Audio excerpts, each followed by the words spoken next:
Siz dunyodagi eng kuchli deb hisoblaydigan 3 ta arxitektorlar kimlar?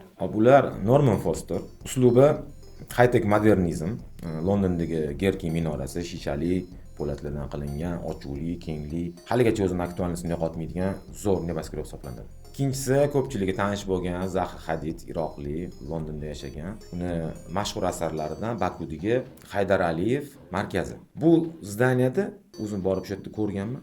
Haydar Aliyev Ozarbayjon birinchi prezidentini qo'l qo'ygan podpisini olib 3D qilib ko'tarib, o'shandan shu formani yasab, shunaqa ijod qilgan.